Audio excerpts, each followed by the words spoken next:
Bonsoir à tous et bonsoir à toutes. J'espère que vous allez bien. Bienvenue sur l'Académie de la Nouvelle Vie. Bonsoir notamment à toutes les personnes qui sont déjà là en direct. Bonsoir à Guy, à Marielle, à Eric, à Cathy, à Micheline, à Jean-Louis, à Marie-Christine et aussi toutes les personnes qui vont voir ce replay.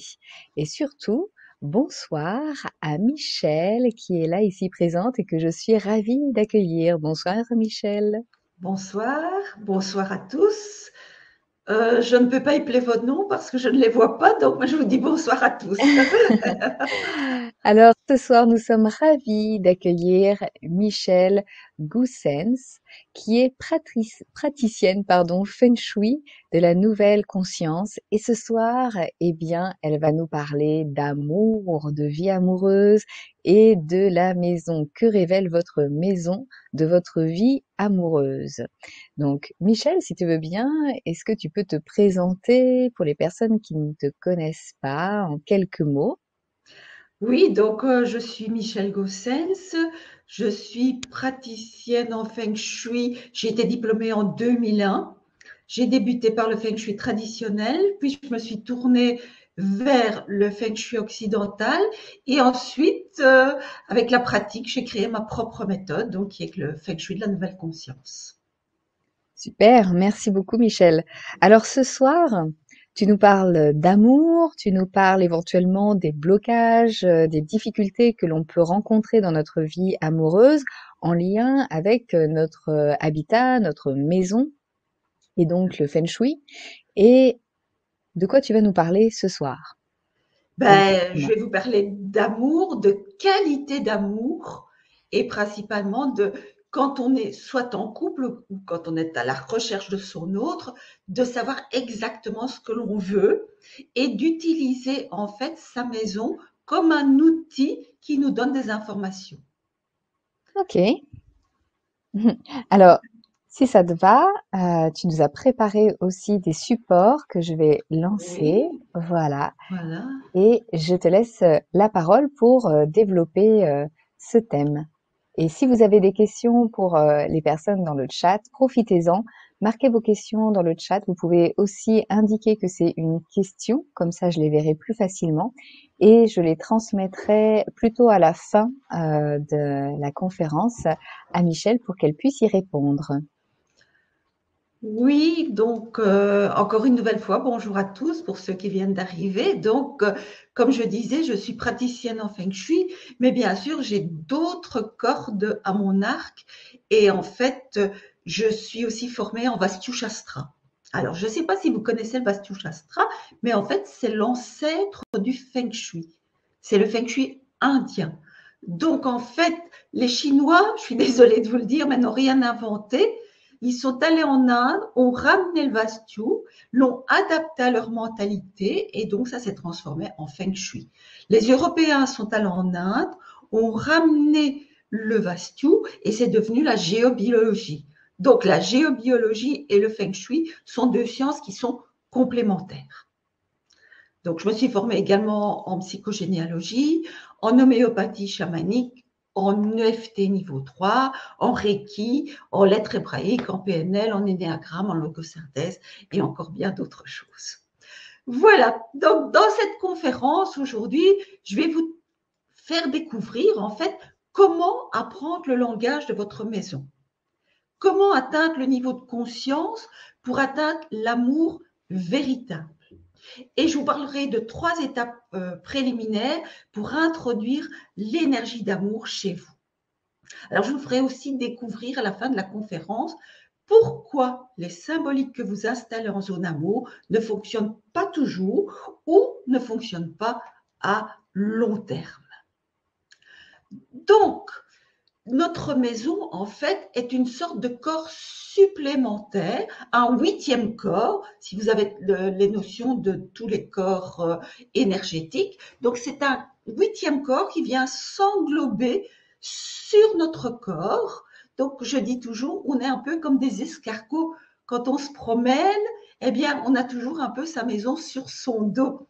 Et donc, sur ce huitième corps, nous avons inscrit en fait toutes nos mémoires familiales, nos blessures, nos freins, nos croyances et bien heureusement tout le potentiel que nous possédons, dont nous sommes porteurs. Donc, vous voyez, je vous ai fait un petit dessin donc avec les différents corps et notre maison qui est ce corps supplémentaire. Donc, notre maison, en fait, c'est le miroir des situations que l'on vit. C'est ce qui explique que lorsqu'un foyer est mal harmonisé, ou que l'énergie circule mal dans la maison, ou lorsqu'il y a déséquilibre entre le yin et le yang, donc le pôle féminin et le pôle masculin, ou lorsque les symboliques de la maison ne sont pas en accord exactement ou précisément avec nos objectifs, eh bien, ça occasionne des freins, soit à la rencontre amoureuse, soit dans le couple. Ça peut occasionner un manque de dialogue, du détachement, de l'indifférence, des doutes, de l'anxiété, ou alors tout à fait le côté plus yang, des conflits, des disputes, et on peut aller même jusque des bagarres. Donc, notre maison, comme je le disais, c'est vraiment un outil qui nous permet de comprendre comment nous fonctionnons. Quelquefois, ce n'est pas toujours facile de se connaître soi. Donc, quand on a une image extérieure de ce qu'on représente, ça permet d'accéder plus facilement à la compréhension. Alors, l'amour, en fait, c'est une énergie qui est plutôt yin. Donc, si vous voulez introduire l'amour chez vous, il faut que votre maison soit légèrement à tendance yin et bien sûr, plus particulièrement, la chambre du couple ou la chambre en tant qu'adulte. Donc, qu'est-ce qu'occasionne une maison trop yang?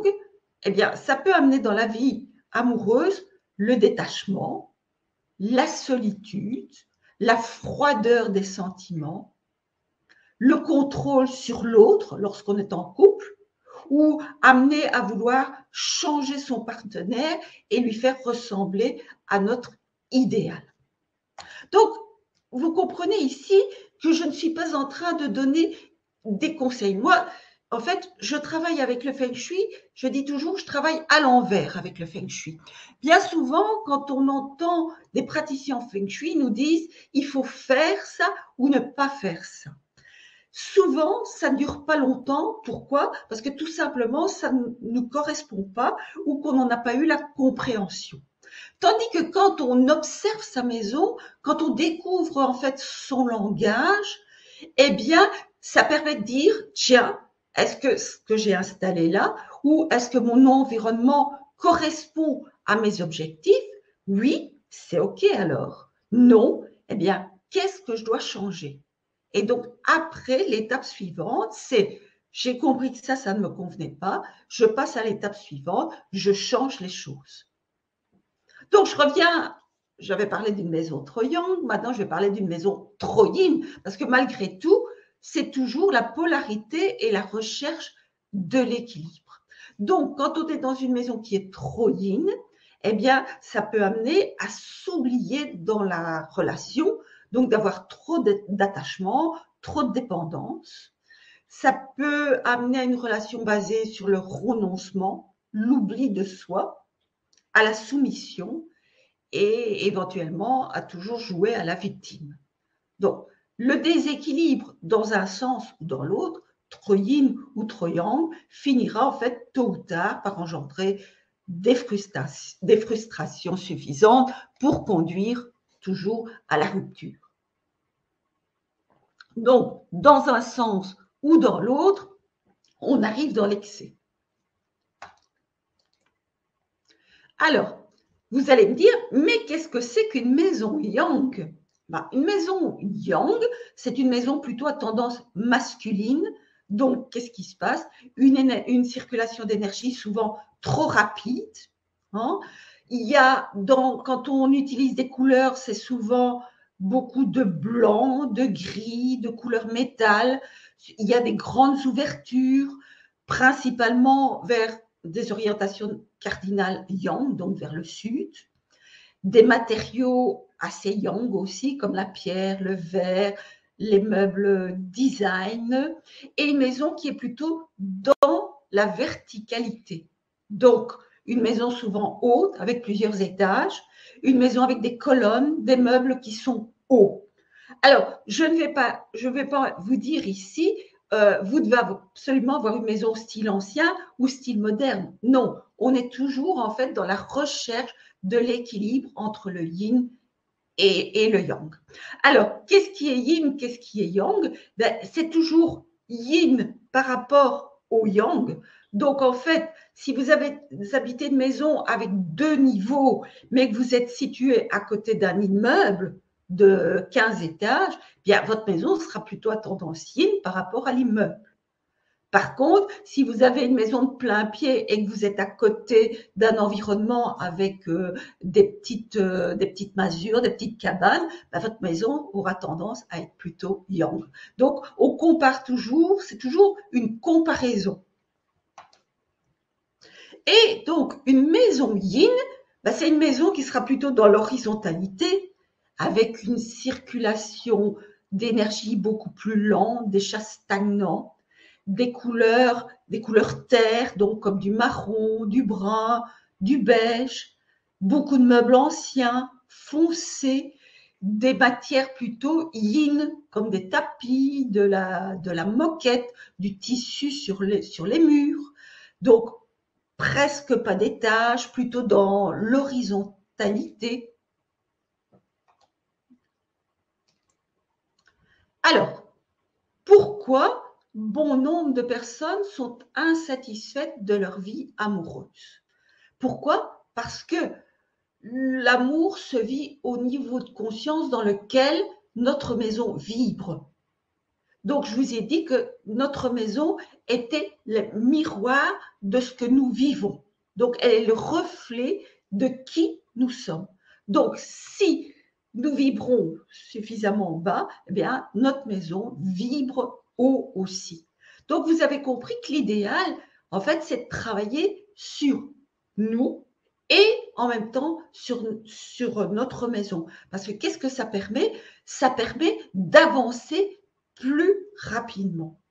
Et donc, quand on monte le niveau vibratoire de notre maison, ça influence sur notre niveau de vitalité, taux de vitalité. Donc, nous augmentons notre taux de vitalité. Lorsque nous augmentons notre taux de vitalité, nous augmentons le niveau vibratoire de notre maison. Alors, je vais vous parler des différents niveaux de conscience.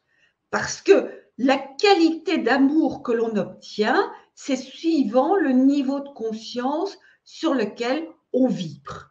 Donc, si vous vibrez très bas, eh bien, vous allez rencontrer des personnes qui vibrent de la même façon que vous. Si vous vibrez plus haut, vous rencontrez d'autres types de personnes. Et c'est ça l'avantage.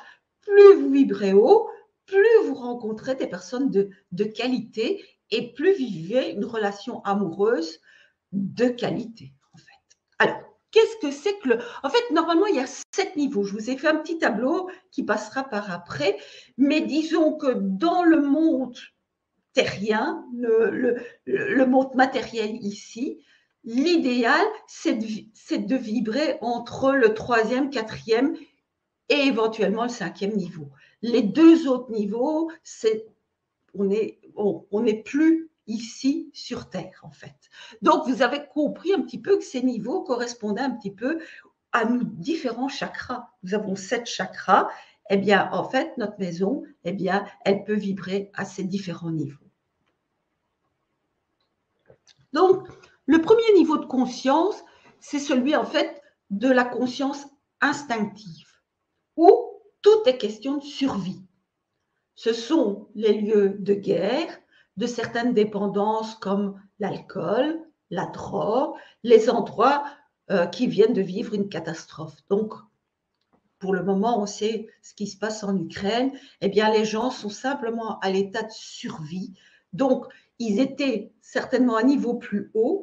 Et le fait qu'il y ait cette catastrophe, eh bien, hop, ils sont retombés au premier niveau. Ça a été le cas aussi quand il y a eu le premier confinement. On s'est retrouvé un peu dans la peur. Comme la plupart des terriens ici, nous vivons au niveau 2, métro, boulot, dodo, eh bien, directement, on baisse d'un niveau et on se retrouve au premier niveau de conscience, donc simplement à l'état de survie. Donc, à ce niveau, ben, les personnes vivent dans la peur, bien sûr, c'est normal, hein, quand on voit ce qui se passe, et souvent dans la colère aussi. Et dans un état d'alerte constante, sans aucune sécurité.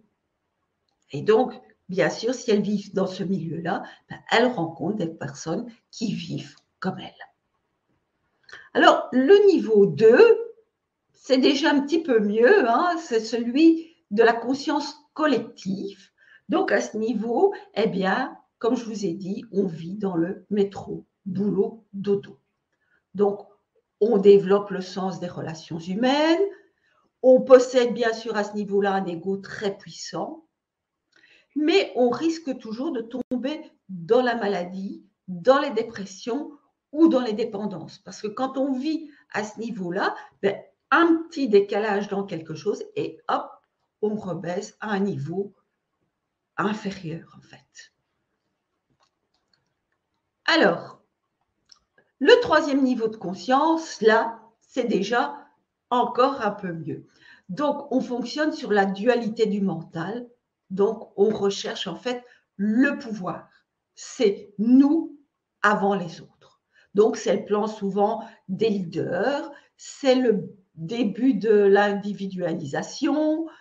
On commence à élaborer des projets, des idéologies. Donc, ce qui veut dire qu'on n'est jamais bloqué à un certain niveau. Il y a toujours possibilité de monter et malheureusement de descendre aussi. Donc, vous êtes dans le métro boulot dodo, à un certain moment, vous avez le projet d'aller en vacances, de vous marier ou autre, et à ce moment-là, hop, vous baissez d'un niveau. Vous allez en vacances, ça se passe bien, vous rentrez, il y a un peu de déception peut-être, le regret d'être rentré, et hop, vous revibrez au niveau 2 à ce moment-là. Donc, le niveau 3, c'est quand on a des projets de mariage, de vacances, le début d'une nouvelle vie professionnelle, bien souvent aussi une nouvelle rencontre amoureuse. Hein, on est un peu dans la passion, on est heureux. Et puis, malheureusement, après, ben, la routine arrive. Et donc, le niveau 3, c'est aussi lorsque nous amorçons les prises de conscience et la réflexion. Donc, à ce niveau-là, il y a déjà une prise de conscience qui fait que, bon, attention, je peux rester, je peux encore monter, mais est-ce que je veux descendre, hein? Ce serait peut-être pas l'idéal. Donc, il y a des ouvertures, quoi. Le quatrième niveau, c'est le plan où les personnes découvrent la passion de la vie. Donc, elles se connectent à leur âme, elles ont la possibilité de découvrir à ce moment-là vraiment leur âme sœur. Ce plan, en fait, il permet d'exprimer la beauté sous toutes ses formes. À ce niveau-là, on n'a plus besoin de faire, mais d'être. C'est le plan des artistes, des créateurs qui réussissent, bien sûr. C'est le plan aussi de la spiritualité, de la mission de vie et de la magie de la vie. Donc, vous voyez que si on peut déjà atteindre ce niveau, on a une vie qui est quand même plus harmonieuse, plus épanouissante. Et donc, comme on rencontre des personnes qui sont miroirs de nous, on rencontrera des personnes pour s'épanouir. Le cinquième niveau, c'est celui en fait de la supraconscience. Donc là, les personnes sont constamment connectées à leur intuition. Elles expérimentent l'amour véritable. Donc, elles vivent avec leur âme jumelle, où elles sont prêtes justement à la rencontrer. C'est aussi le niveau des guides spirituels, des maîtres, en fait. Donc, je vous ai fait un petit tableau ici. Donc, vous voyez, niveau 1, donc qui correspond au chakra racine, à l'élément terre, au sens de l'odorat. Donc, les qualités, c'est la stabilité, en fait, c'est la recherche de la sécurité matérielle. On est dans le corps subtil physique. Le niveau 2, c'est le chakra sacré qui correspond à l'élément eau, au sens du goût.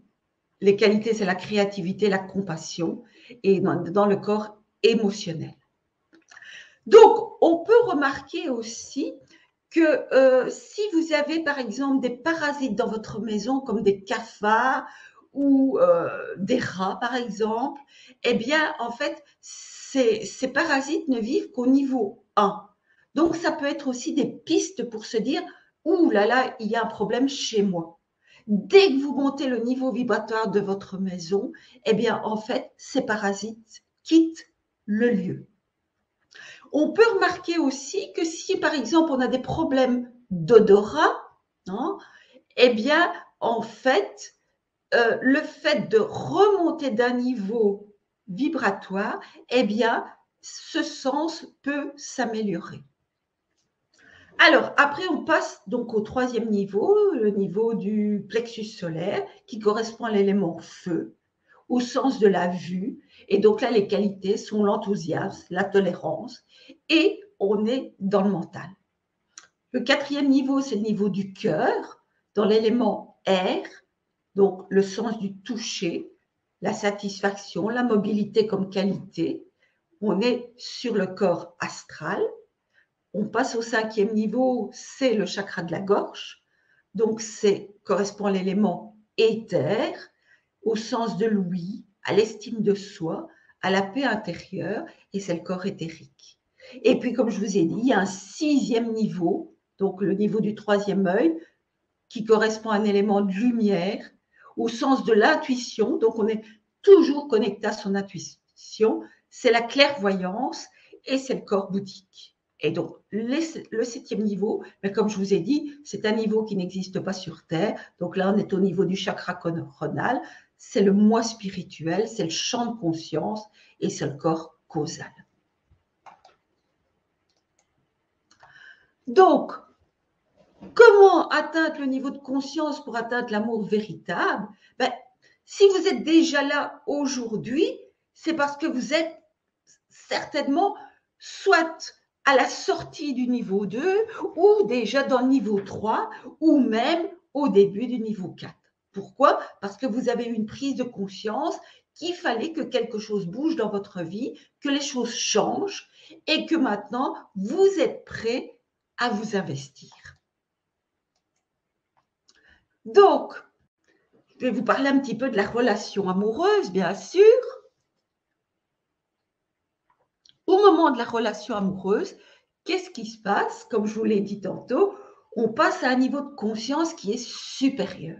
On a plein de projets, on idéalise l'autre, hein, il est parfait pour nous, mais petit à petit, eh bien, les habitudes s'y mettent, hein, la routine s'installe et bien souvent, on repasse à un niveau inférieur.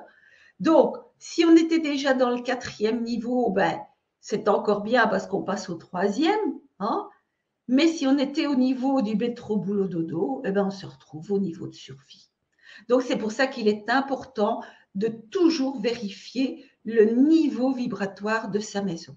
Alors, comment on peut faire? Ben, on peut déjà purifier régulièrement son lieu. C'est important de purifier sa maison.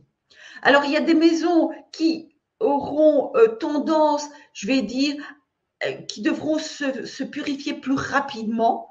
Ça dépend un petit peu de l'environnement, en fait. Si vous vivez dans un environnement autour d'un hôpital, d'une prison, dans une grande ville, eh bien, vous aurez des lieux de vie qu'il faudra purifier plus souvent que si vous habitez à la campagne, près d'un parc ou près d'un bois.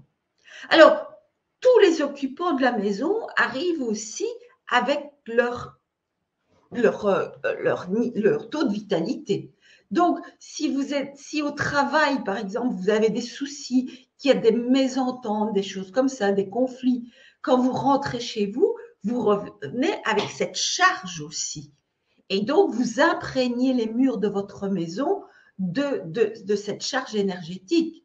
S'il y a quelqu'un de malade dans la maison, des dépressions, ou d'autres choses, ou des gens négatifs qui passent chez vous. Ben, il faudra purifier régulièrement votre maison. Alors, ça ne veut pas dire que ça doit se faire tous les jours, hein, mais déjà, si vous employez, par exemple, des huiles essentielles.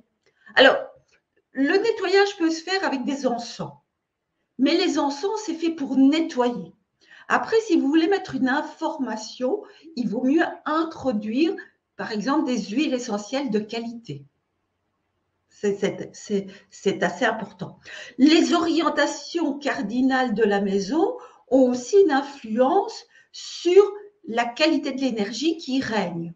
Si vous n'avez que des fenêtres, par exemple, à l'ouest et au sud-ouest, vous allez avoir une qualité d'énergie qui est beaucoup plus basse. Il faudra nettoyer énergétiquement plus souvent votre maison. Une maison qui est orientée vers l'est ou le nord-est s'auto-nettoie un peu plus facilement qu'une maison avec des directions ouest ou sud-ouest. Voilà. Est-ce que c'est clair jusqu'ici? Pas de questions? Non? Alors oui, c'est clair en tout cas pour moi. Il y avait quelques questions, notamment par rapport tu parlais des différents corps. Est-ce que c'est possible que je te pose une question par rapport à Oui, cela? oui, oui, oui. C'est Aurore qui pose la question, qu'est-ce que le corps éthérique? Donc, comme je dis, nous avons 7 corps. Donc, ce sont des corps qui s'emboîtent un peu sur nous comme des poupées russes, je vais dire. Donc, ce sont des différents corps énergétiques. Notre corps le plus dense, c'est notre corps physique. Et puis, on va jusqu'au plus subtil. Celui qui est juste après, c'est le corps éthérique. Et puis, on a un corps mental, et ainsi de suite, jusqu'au plus subtil. Voilà. Donc, D'accord. ce sont des corps d'énergie. Hmm. Et Donc c'est le corps d'énergie qui est le plus proche là du corps physique. voilà. Et bien souvent, on remarque que la maladie, avant d'arriver dans le corps physique, en fait, est déjà présente dans les corps énergétiques. Donc, quand on est vigilant, hein, et qu'on fait de bonnes purifications, qu'on élève son niveau vibratoire, eh bien, on a une certaine, je vais dire entre guillemets, immunité qui fait que la maladie a des chances de ne pas arriver sur notre corps physique. C'est le dernier niveau, c'est le niveau le plus dense, notre corps physique, et c'est ce dernier niveau qui fait que la maladie va s'installer. D'accord. Merci. Alors, Aurore te remercie. Et juste une autre question, parce que c'était en oui, rapport à ce que tu as parlé juste aussi d'avant par rapport au chakra et là au troisième œil. Lynn demande, est-ce que le clair ressenti est au troisième œil?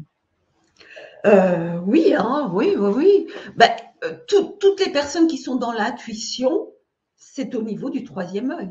Donc, il y a le clair ressenti, le clairvoyant, euh, tout ça, c'est au niveau du troisième œil.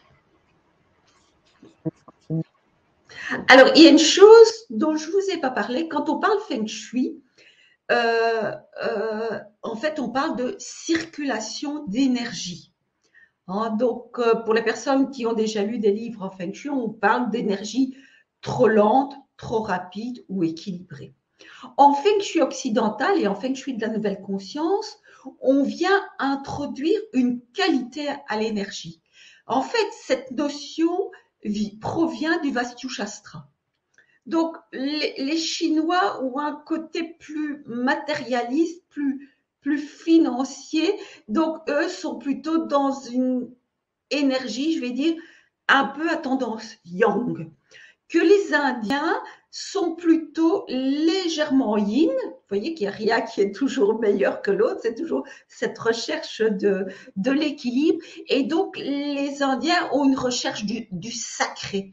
Donc, cette notion de qualité d'énergie, que l'on retrouve aussi dans la géobiologie, hein, puisque elle est issue du Vastu Shastra, eh bien, je suis venue l'introduire dans le feng shui de la nouvelle conscience. Parce que pour moi, c'est important et de voir la circulation de l'énergie dans la maison, mais de voir aussi cette qualité d'énergie.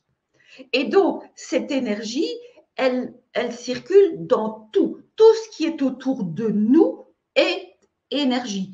Même le bureau sur lequel ici est appuyé mon ordinateur, pourtant il a l'air un peu, comment je vais dire, bien solide et bien physique, mais il est animé d'une énergie. Nous sommes en tant qu'êtres humains animés aussi d'une énergie. Et notre maison, c'est également une énergie. Moi, ma maison et toutes les maisons, je les considère un peu comme des êtres vivants, entre guillemets, parce que ce sont des énergies, en fait. Et donc, comme tout est énergie, eh bien, notre maison, nous, mais nos objets sont énergie, mais également nos pensées, nos actes, nos émotions sont de l'énergie. Et toutes ces énergies, bonnes ou mauvaises, mais je vais plutôt dire yin ou yang, parce qu'on pourrait se dire bon et mauvais, c'est un peu contraire, moi je dis, au feng shui. Parce que dans le yin et le yang, dans le yang, il y a toujours un peu de yin et dans le yin, il y a toujours un peu de yang. Donc, dire que quelque chose est carrément mauvais, ben non, il y a un petit peu de bon dedans et pour le reste, c'est le contraire aussi. Donc, les différents niveaux de notre maison, en fait, nous font vivre des expériences différentes. Alors, on s'est bien rendu compte qu'au premier niveau, ben, c'est quand même pas très agréable. Mais chacun choisit le niveau de conscience dans lequel il veut vivre. Hein.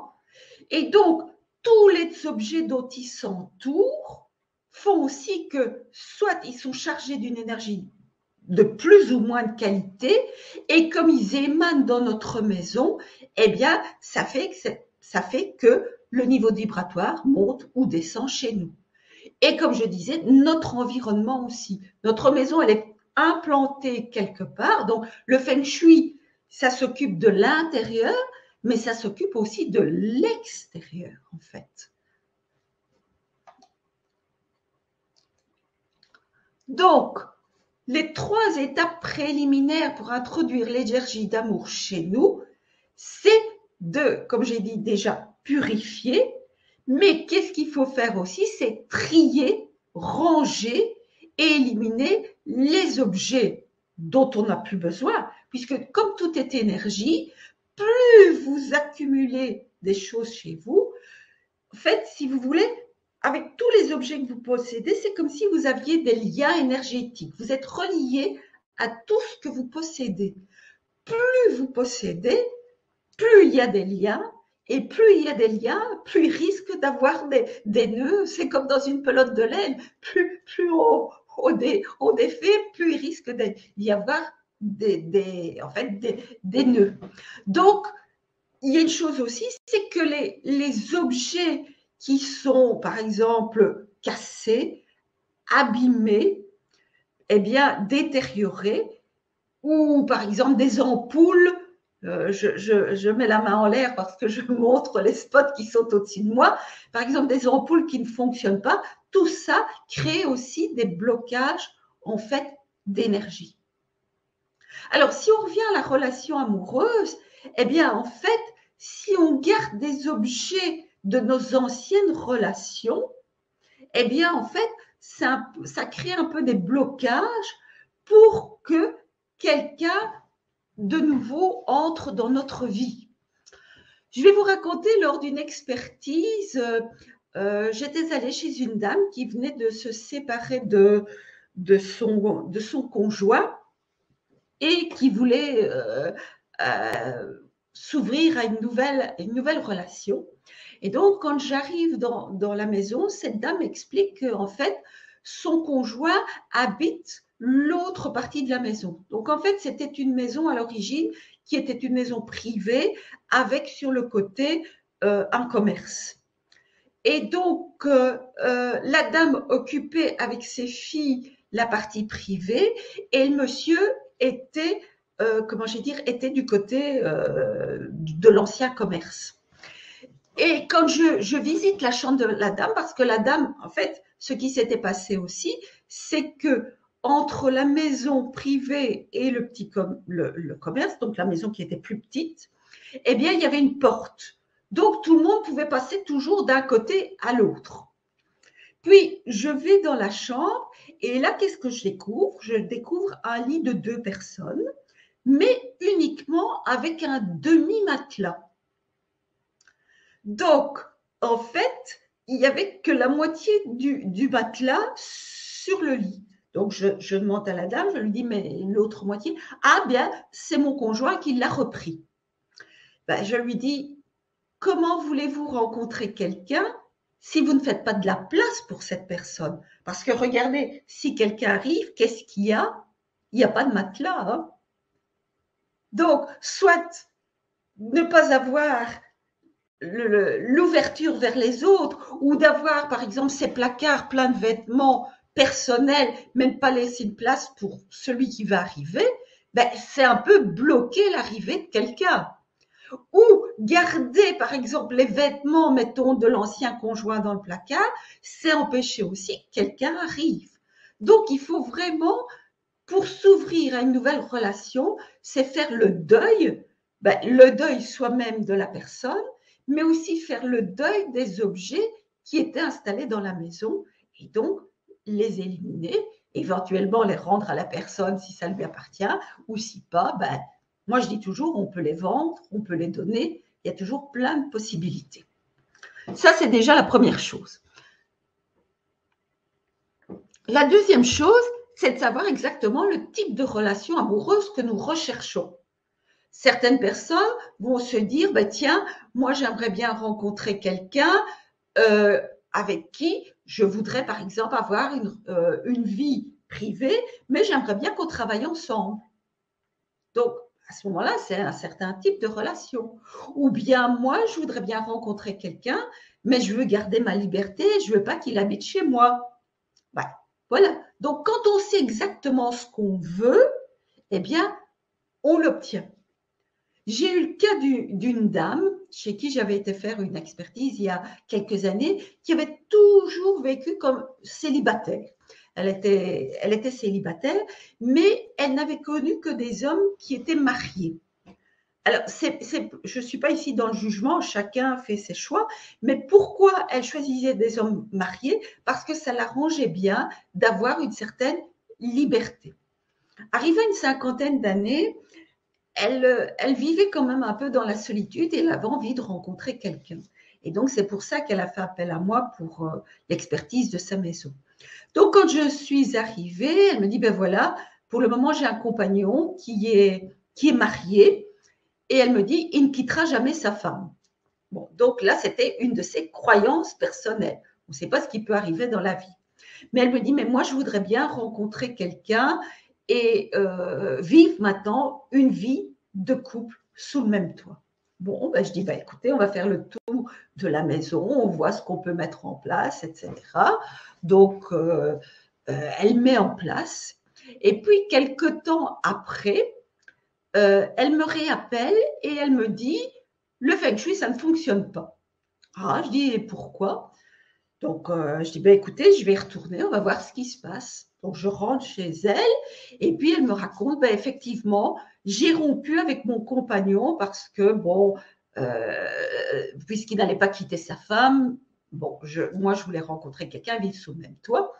Donc, j'ai rompu avec lui. J'ai mis en place ce que vous m'avez dit, j'ai trié, j'ai fait, etc. Et comment je vais dire, ben, mon compagnon, mon ex-compagnon m'a recontacté et j'ai réentamé la relation avec lui. Donc en fait, inconsciemment, elle pensait qu'elle voulait vivre en couple, mais avec ce qu'elle a mis en couple, donc vous voyez, le feng shui, c'est pas du retour d'affection ni des transformations comme on le décide. On met les choses en place, l'énergie se met en place et inconsciemment, cette dame a compris qu'elle ne pouvait pas vivre en couple, mais que la relation qu'elle vivait, c'était ce qui lui convenait. Donc, vous voyez, c'est ça qui est important, c'est de savoir exactement ce que l'on veut pour l'obtenir. Et donc, consciemment, elle avait cette intention de vivre en couple, mais il y avait un besoin caché qui fait que, tout compte fait, elle préférait garder son indépendance. Donc, la troisième chose, en fait, c'est de décrypter ce que nous avons installé chez nous. Donc, nous mettons en place des symboliques, hein, et bien souvent, qu'est-ce qu'on fait quand on lit un livre de Feng Shui et qu'on veut rencontrer l'âme sœur? Eh bien, on nous dit, ben, dans la zone amour de sa maison, vous mettez une symbolique de couple.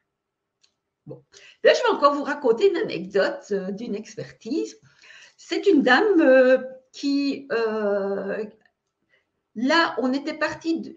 En fait, ce qui s'est passé, c'est que cette dame a débuté il y a au tout début où je donnais des cours de Feng Shui, donc il y a une vingtaine d'années, venait d'emménager dans une maison et a suivi mes cours pour aménager sa maison.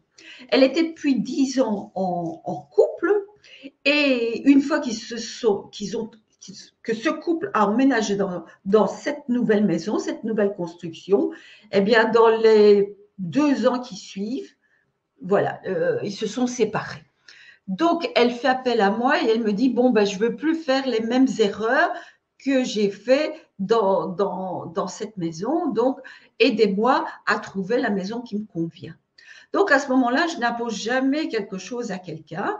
La personne visitait des maisons, elle allait voir des possibilités de construction et donc on regardait ce que c'est, avec tel type de construction, ce qu'elle pouvait obtenir, avec tel autre, et c'est elle, donc, à un certain moment, elle choisit donc une maison dans un petit quartier. On construisait plusieurs maisons et donc là aussi, on a été encore plus loin avec les plans. On a pu voir où situer la maison d'un côté de la rue, de l'autre côté, sur un coin, etc. Et puis, dans un troisième temps, après, elle déménage dans cette maison et donc, elle devait mettre en place, maintenant, à ce moment-là, on travaillait plus sur l'intérieur, on avait travaillé sur l'extérieur, il fallait mettre en place les couleurs, les symboliques, etc.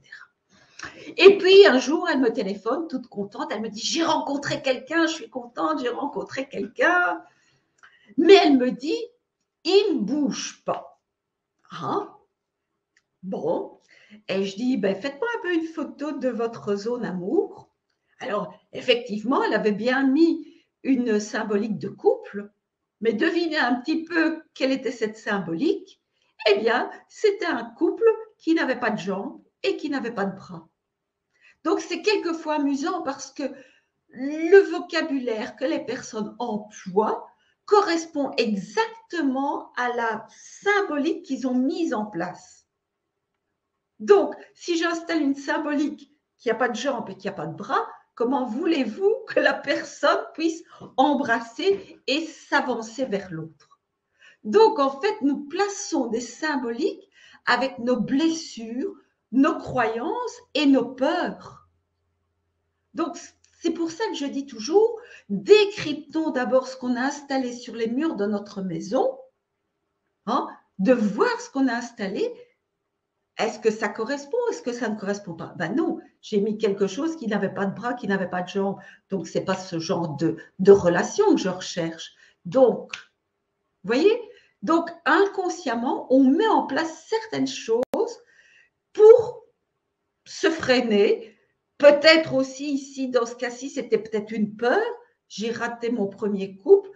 Si je ne vis pas avec quelqu'un, je ne risque pas de rater le deuxième couple. Vous voyez? Il faut qu'il y ait ce travail. Donc, les prises de conscience sont importantes. Moi, je dis, OK, dans un premier temps, il y a une prise de conscience, mais quelquefois, ce n'est pas assez puissant pour que ce soit efficace. Et donc, dans mes ateliers ou dans mes expertises, on va beaucoup plus loin et on travaille pour débloquer les situations. Et quand on débloque la situation, la bonne symbolique arrive, en fait. Oui, justement, Michel, donc tu nous proposes 3 ateliers pour, comme tu dis, décrypter la maison, prendre conscience de certaines choses et puis surtout faire évoluer les choses pour que ça soit plus harmonieux et vivre une relation de couple qui nous convient et aller plus loin dans tout ce que tu as abordé ici. Donc tu nous proposes un atelier notamment le 4, le 11 et le 18 avril.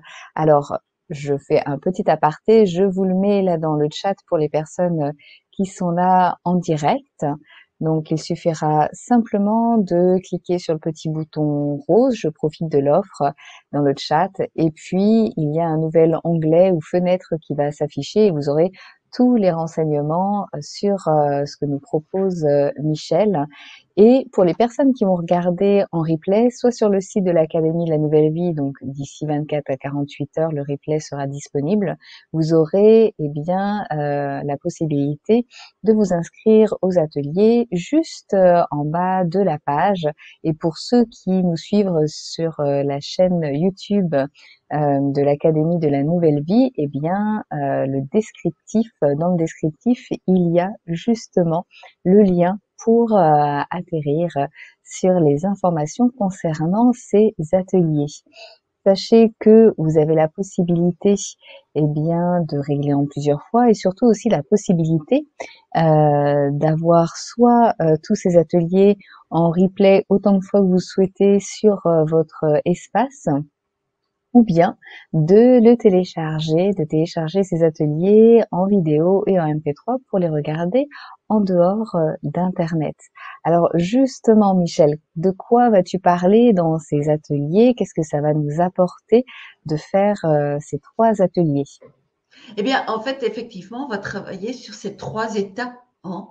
Donc, faire un peu table rase du passé, décrypter ce qu'on a installé sur nos murs, nettoyer et installer ce qu'il faut en positif pour attirer son âme sœur ou pour améliorer sa relation amoureuse. Donc, qu'on soit seul ou en couple, en fait, cet atelier est bénéfique. D'accord, ok. Donc les 3. Donc on Oui, va vraiment repasser en revue ce qui se passe dans la maison, laisser partir l'ancien, accueillir le nouveau, réadapter en fonction de notre intention par rapport à ce qu'on souhaite vivre d'une relation de couple, d'une relation amoureuse. Et puis aussi le dernier atelier qui concerne notamment la reprise de son pouvoir personnel.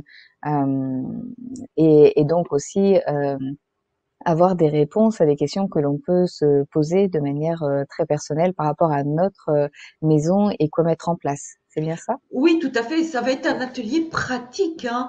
Donc, il n'y a pas que de la théorie. On va travailler avec les plans, chacun avec les plans de son lieu de vie, avec des photos, justement. Pourquoi? Parce que les photos, c'est bien. Parce que ça permet d'avoir un œil extérieur à notre maison. Hmm. Hein. Parce que quand on vit dans une maison, ben, les habitudes fait qu'on voit plus parfois les choses, que le fait de travailler avec des photos et un plan, on va avoir un œil extérieur et pouvoir observer ce qui s'y passe. D'accord. Et puis pour Voilà. aussi toutes les personnes qui regarderont les ateliers en replay, c'est aussi adapté, c'est-à-dire que tout ce qui sera abordé, même si on n'est pas là en direct, on pourra de toute façon le retransférer dans notre vie personnelle et dans notre maison. Oui, oui, oui, tout à fait. Tout à fait, il n'y a pas de souci, parce que c'est une marche à suivre. Et donc, ce qui est bien pour les personnes qui vont le suivre en direct, c'est que chaque fois, il y a une semaine de décalage. Et donc, ça permet de ne pas avoir toute la masse d'informations en une fois. Ça permet d'aller pas, petit pas par petit pas, en fait. D'accord, merci. Et pouvoir réfléchir entre chaque semaine ce qui s'y passe et pouvoir observer sa maison. Oui, et puis peut-être observer aussi les évolutions justement d'une Tout, semaine à l'autre tout en à fonction de fait, ce oui, qui aura oui. été mis en place. Parce que, en fait, quand on travaille comme ça sur sa maison, on fait bouger l'énergie de sa maison et de soi. Mm, Donc, c'est quelquefois un peu déstabilisant, je vais dire, mm. positivement, mais on sent que ça bouge, quoi. Donc, Ouais. Ça peut remettre un peu les choses en place, en effet. voilà, tout à fait. Mais pour ce que l'on souhaite aussi. Donc c'est vraiment un choix. Mm. Oui, oui, oui. Alors, donc, notre maison, c'est vraiment un outil fantastique, en fait, pour comprendre comment on fonctionne et ce qu'on recherche dans notre vie amoureuse. Parce que dans ces ateliers, en fait, il y a, euh, en fait, notre chambre, la chambre qu'on occupe, qu'on soit seul ou en couple, sa disposition dans la maison donne une information. On pense toujours qu'au symbolique, mais aussi la disposition. Et donc, comme je dis, rien n'est bon ni mauvais, c'est simplement des informations. Soit l'information nous convient et c'est OK, soit elle ne nous convient pas et alors c'est qu'il faut changer les choses. Donc, parce que bien souvent, on idéalise des choses, on s'imagine des choses et en fait, ce sont des choses qui, par nos croyances, nos vécus, ce qui est véhiculé aussi par les médias, fait que on s'imagine qu'on sera heureux quand ce sera ça. Alors que non, en fait, notre vrai moi, c'est pas ça qu'il a envie, c'est d'autres choses. N'installer qu'une maison en suivant un phénomène de mode, en fait qu'on ne se sent peut-être pas toujours chez soi. Parce que on a installé à ce moment-là quelque chose qui ne nous correspond pas.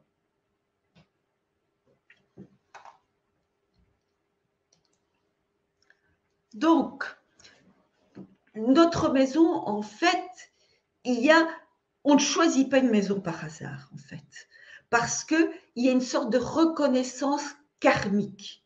Donc, la maison que vous habitez pour l'instant, sous forme de coup de cœur, c'est souvent sous la forme d'un coup de cœur, elle vous a attiré pour y vivre des choses, des expériences, en fait, pour grandir. Et indirectement, quand vous êtes venu vous installer dans cette maison, en fait, vous y avez projeté votre énergie. Il y restait peut-être des résidus aussi des anciens occupants, mais en arrivant dans les 3 ans, vous installez votre énergie dans la maison et donc en installant votre propre énergie, bien, vous installez vos blessures, vos freins, vos croyances et votre potentiel. Donc en fait, l'atelier, ça consiste à décrypter ce qu'on a installé chez soi, en comprendre le sens et puis en essayant de faire ressortir le vrai moi qui est en nous et en l'installant sur nos murs.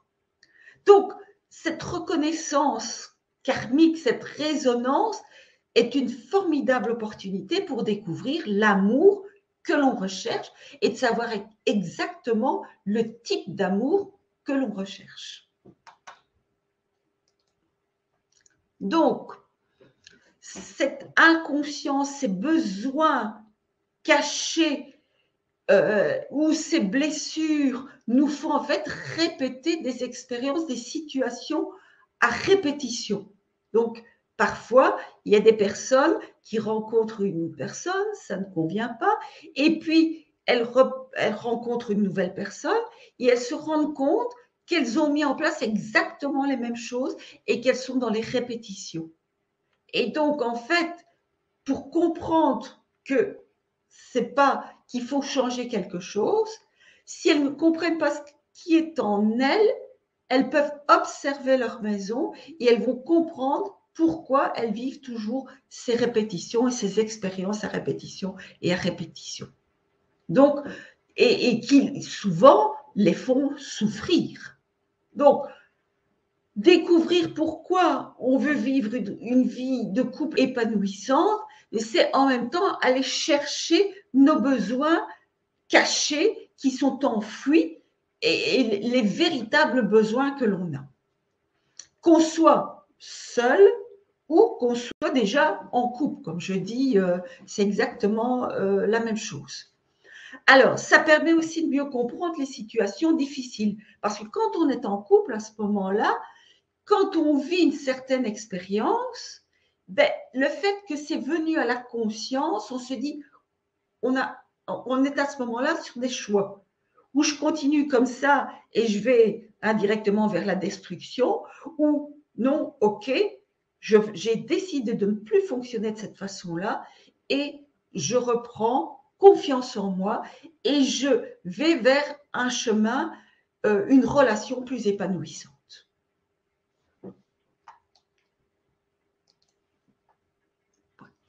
Donc, j'aime bien dire, et je vais encore le répéter, que notre maison, c'est vraiment un outil fantastique. Moi, en fait, pour moi, les maisons ont beaucoup d'importance parce que je dois dire que je viens d'un côté d'une famille de briquetiers. Mes arrière-grands-parents étaient briquetiers, donc la brique, c'est pour la construction. De l'autre côté, mes arrière-grands-parents étaient marbriers, donc on est encore dans la construction. Et mes grands-parents étaient bijoutiers. Donc, bijoutier, c'est des pierres, mais un peu plus précieuses. Et moi-même, dans une première vie, ben, j'avais repris cette fameuse bijouterie de mes grands-parents. Donc, j'ai toujours eu un lien avec les maisons. Et comment j'en suis venue au Feng Shui? Ben, tout simplement, c'est quand j'ai transformé la bijouterie. Donc, j'avais repris la bijouterie de mes grands-parents, de ma grand-mère, plus précisément, puisque mon grand-père était décédé. Et donc, 10 ans après, je décide de faire transformer la bijouterie par un architecte d'intérieur. Et à partir du moment où la transformation s'est faite, je ne me suis plus sentie à ma place dans cette bijouterie. En fait, indirectement, j'avais choisi avec l'architecte ce qui me convenait, mais j'avais installé des choses, en fait, pour quitter une situation qui n'était pas la mienne. Ma vie, ce n'était pas la bijouterie. J'avais autre chose à faire. Et c'est en voulant comprendre ce qui se passait que j'ai découvert en fait le Feng Shui. Ça m'a permis de comprendre comment je fonctionnais. Ça m'a permis de donner un sens à ma vie aussi. Hein? Et donc, quand on travaille plutôt, parce que vous savez que dans le Feng Shui, il y a différents secteurs de la vie. Donc, on vient déposer en fait un bagua sur le plan de son habitation qui correspond à différents secteurs de vie. Et donc, il y en a un qui est la vie amoureuse. Donc ici, on travaillera principalement donc sur les relations amoureuses. Donc ici, c'est trouver le sens du couple, pourquoi on veut vivre en couple et pourquoi d'autres personnes, et libre à elles, ne veulent pas vivre en couple. Hein, chacun ses choix. Ça permet, quand on est en couple, d'évoluer au fil du temps, parce que la relation de couple, elle doit évoluer. Si elle est comme au premier jour, c'est une relation superficielle. Le couple, il y a une relation qui doit s'approfondir, le couple doit grandir, l'amour doit grandir au sein du couple. Et donc, au fil du temps, on fait en fait de merveilleuses expériences. Donc, décrypter les informations que votre maison vous révèle va vous permettre d'éviter de répéter toujours les mêmes expériences qui ne vous conviennent pas, de vivre des relations de plus en plus difficiles avec un goût d'insatisfaction et de se dire que si on en est déjà à son deuxième ou troisième couple, c'est qu'on n'est pas fait pour vivre en couple, alors que bien souvent, on est fait pour vivre en couple. Hein. Alors, de penser comme ces couples malheureux qu'une relation amoureuse, c'est compliqué, d'aller de déception en déception, de se dire, si on est une femme, que tous les hommes ou toutes les femmes sont des malhonnêtes et des ingrats, et de trouver en fait la cause chez l'autre et pas en soi. Donc, dans cette formation, en fait, de 3 soirées, eh bien, c'est ce que vous allez apprendre à transformer une relation, si vous êtes en couple, qui n'est pas pour l'instant idéale, à la transformer, et si vous êtes seul, de trouver la personne qui vous convient et de ne plus rencontrer encore des personnes où vous allez vous dire, ben non, ils sont tous comme ça, ou elles sont toutes comme ça, et ainsi de suite. Alors, est-ce que je peux décrire un petit peu les 3 ateliers? Oui. Oui, vas-y Michel. Le premier atelier, donc du 4 avril, c'est, je l'ai nommé « Au revoir passé, bonjour avenir ». Donc, c'est déjà faire le deuil de ces anciennes relations. Si on est adulte, en général, on a déjà eu peut-être une ou plusieurs relations avant. Donc, chacun à sa place, c'est plus que trier et ranger. Donc, soit on a eu d'anciennes relations et on est seul, comme j'ai expliqué tantôt, c'est de pouvoir faire le deuil de ce qui de ce qui n'a plus lieu d'être. Mais si on est en couple, c'est aussi laisser la place à l'autre. Parce que bien souvent, quelquefois, on peut remarquer qu'il y en a un dans le couple qui prend toute la place et l'autre n'a pas la place. Et donc, même dans nos placards, on va voir comment les trier et les ranger pour que chacun ait sa place. Donc, on va respecter le yin et le yang dans les placards et on va respecter les 3 niveaux vibratoires, donc l'horizontalité et la verticalité et de la maison et de la façon de ranger. Alors, bien souvent, quand on range aussi, il y a beaucoup d'ateliers qui sont où on parle de ranger, trier, etc. Mais il y a une chose dont on ne parle jamais dans les ateliers, c'est les orientations cardinales. L'objet que l'on implante dans une certaine orientation va avoir une qualité vibratoire d'un type ou d'un autre type si elle est par exemple, au nord ou au sud ou à l'est ou à l'ouest. Donc, il y aura aussi trié, mais en même temps rangé d'une certaine façon. On va apprendre à augmenter le niveau de conscience, je vous en ai parlé un petit peu ici, dans sa maison et en soi, et on va agencer la polarité, parce que j'ai parlé des maisons yin et des maisons yang, mais on va regarder aussi la polarité dans la façade de la maison, dans l'environnement. Donc tout ça, c'est pour le premier atelier. Pour le deuxième atelier du lundi 11 avril, ça va être la rencontre inattendue avec notre maison. Donc on va apprendre le langage de notre maison. On va faire un diagnostic psychique de son habitation par rapport au fondement du Feng Shui.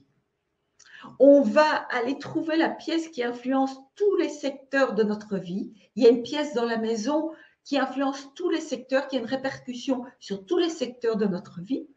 Et puis, on va travailler sur les 2 pièces principales qui sont liées à la relation de couple. On va voir la qualité d'amour que l'on recherche chez l'autre. Je vous en avais parlé aussi. Suivant la disposition des pièces, ça va nous donner des pistes, en fait. On va voir que, OK, on va travailler sur la relation de couple, mais la première condition pour pouvoir aimer l'autre, c'est d'abord de s'aimer soi-même. Si on ne se porte pas suffisamment d'amour à soi, c'est impossible d'aimer l'autre. Donc, tout ça, c'est pour le deuxième atelier. Et le troisième atelier, donc du lundi 18 avril, c'est rétablissez votre puissance personnelle. Donc là, on va travailler principalement sur 2 zones du bagua, parce que vous voyez qu'aujourd'hui, j'ai parlé de la zone amour, mais en fait, il y a les axes du Tao. On ne travaille jamais zone par zone, parce que sinon, on déséquilibre tout le bagua. Donc, on va aller voir la zone qui est juste en face de la zone amour, passant par par l'axe du Tao, qui est en fait la zone connaissance. Et quand je vous ai parlé de cette fameuse dame, je n'ai pas tout révélé, bien sûr, qui avait vécu toute seule pendant X années et qui n'avait que des relations avec des hommes mariés. Eh bien, ce qui s'est passé, c'est qu'il y avait quelque chose dans la zone connaissance qui faisait que, en fait, en décryptant cette zone, elle a pu comprendre que ce qu'elle voulait, c'était rester autonome. Et puis, dans cet atelier, on va voir aussi vous éveiller à la puissance des symboliques personnelles d'amour. Donc, vraiment découvrir vos symboliques personnelles et pas des symboliques universelles qui, bien souvent, peuvent ne pas fonctionner pour vous. Vous allez personnaliser votre zone amour avec les symboliques, les couleurs, peut-être éventuellement des fleurs si vous aimez les fleurs. On va travailler aussi un peu avec des huiles essentielles qui vous correspondent. Et puis, on parlera des collections. C'est intéressant parce que je pense que tous, à un moment de notre vie, on a fait des collections. Et quand on fait une collection, il faut en comprendre le sens. En tant qu'adulte, c'est important d'en comprendre le sens. Et bien souvent, quand la leçon a été faite, on abandonne la collection, en fait. Voilà. Donc ça, c'est un petit peu le schéma des 3 ateliers. Merci beaucoup, Michel. Ça a été très clair et c'est vrai que ça donne envie d'aller plus loin et d'aller voir ce qui se passe dans nos maisons et comment réajuster ça pour mieux vivre notre vie amoureuse et de couple en fonction de ce qu'on décide aussi, ce qu'on souhaite comme vie amoureuse.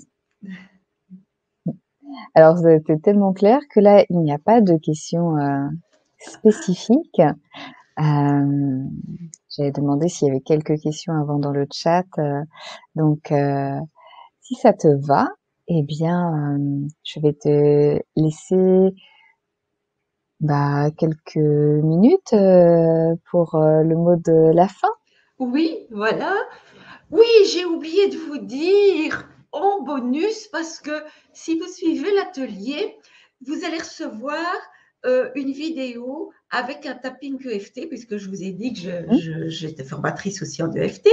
Donc, il y aura, et je pense que j'en rajouterai 2, j'en ferai peut-être 3 même, pour pouvoir chaque fois, entre chaque semaine d'atelier, vous puissiez travailler et nettoyer en fait qu'est-ce que je vais dire, les choses qui ne vous conviennent plus. Donc, Voilà, c'est donc il y aura un vraiment en bonus. bonus Voilà, pour libérer justement le FT, hein, c'est une voilà. technique de libération émotionnelle par le typing avec sur différents points. Oui, Et oui, oui. ça permet de libérer au niveau des émotions, mais aussi des croyances, des blocages, justement, ce qui peut nous freiner dans cette vie amoureuse. Donc, je trouve ça très judicieux de le faire en même temps, justement, que le réajustement eh bien de la maison. Oui, parce que je n'ai pas précisé, euh, en Feng Shui, bien souvent, on ne travaille qu'au niveau physique, en installant des choses. Grâce à la méthode du Feng Shui de la nouvelle conscience, en fait, on va travailler sur le physique, sur l'émotionnel et sur le mental. Et donc, quand on travaille sur ces 3 plans, on englobe en fait le niveau spirituel. C'est ça Mmh. qui est important. Et pourquoi c'est important de faire les ateliers cette année? Parce que 2022, c'est une année 6. Et la Ouais. vibration du 6, c'est l'équilibre et c'est l'harmonie sentimentale. C'est vraiment une année pour aimer l'année 6. Ah, merci pour ce clin d'œil et ce rappel, Michel. Oui, oui, oui. Se pose question. On va peut-être aller voir davantage justement comment améliorer ces relations. Et alors, il y a une question, si tu veux bien que je te la pose. Oui, Alors, je vais juste régler ça. Voilà. Euh, Adeline qui pose la question, si on souhaite un autre lieu que le sien avec un homme.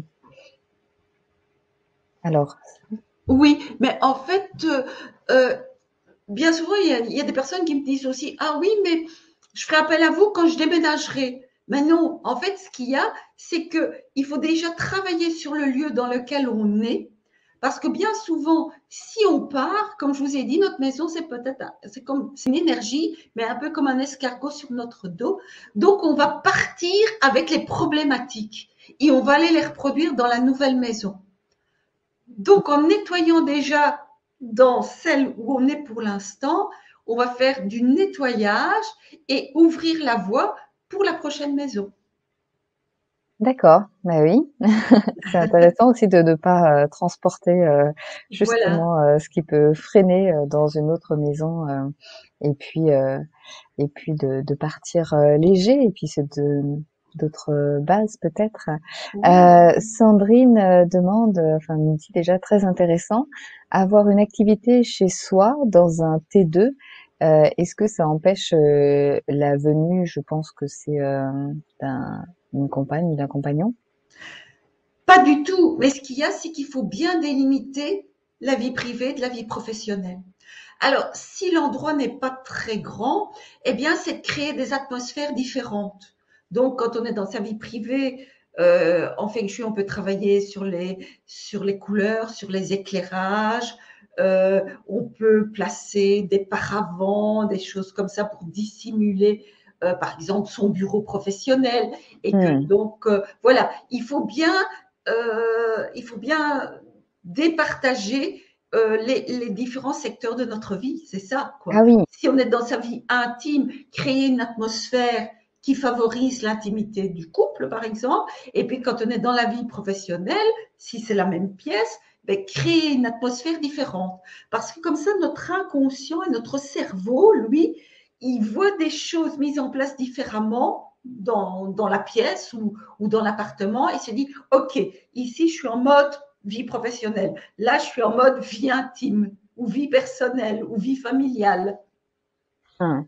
Et si, par exemple, c'est pas forcément le fonctionnement des personnes ou que la maison s'y prête pas, est-ce que ça peut être en mode un peu nomade, c'est-à-dire des choses qui se bougent. À un moment donné, bah, c'est le moment du travail et il y a des choses qui sont sorties pour, et puis à un autre moment donné, c'est un autre moment euh, et l'énergie Oui, change en rangeant peut-être les choses du travail. oui, tout à fait. Mais par exemple, être dans son lit et voir son bureau, même s'il est bien rangé, c'est quand même indirectement se connecter au Ok, travail. Donc, ça peut intéressant. être de placer, je vais dire, je dis auparavant, mais Mm, quelque chose qui freine la vue euh, au niveau du bureau. Ou alors, mettons, ça pourrait être un secrétaire, mettons qu'on ouvre quand on travaille et puis qu'on referme et où on dispose certaines peut-être symboliques qui vont faire oublier que ce n'est plus le lieu du travail. d'accord. Moi, ça donne envie là d'être au mois Oui, d'avril pour aller plus en profondeur et poser toutes ces questions pour réajuster au mieux justement notre intérieur pour ouvrir cet intérieur aussi en nous à l'harmonie dans le couple. oui, oui. Hmm. Alors, si vous avez envie, eh bien, justement, de faire ces 3 ateliers avec Michel, eh bien, il y a simplement à cliquer sur l'offre ou sur le lien en description ou tout en bas de la page pour le replay qui sera disponible dans 24 à 48 heures. Et puis, nous rejoindre bah, très bientôt, le 4 avril, lundi, le 4, le 11 et le 18. Je te laisse le mot de la fin, Michel. Oui, oui. En tout cas, je vous remercie beaucoup pour votre écoute. Je vous envoie plein d'énergie, plein d'harmonie et je vous dis à bientôt. Merci Michel. Merci à vous tous pour votre présence et puis à très bientôt pour les ateliers de Michel pour aller plus loin par rapport à ce feng shui et réajuster les choses. Merci, bonne soirée. Merci, merci beaucoup.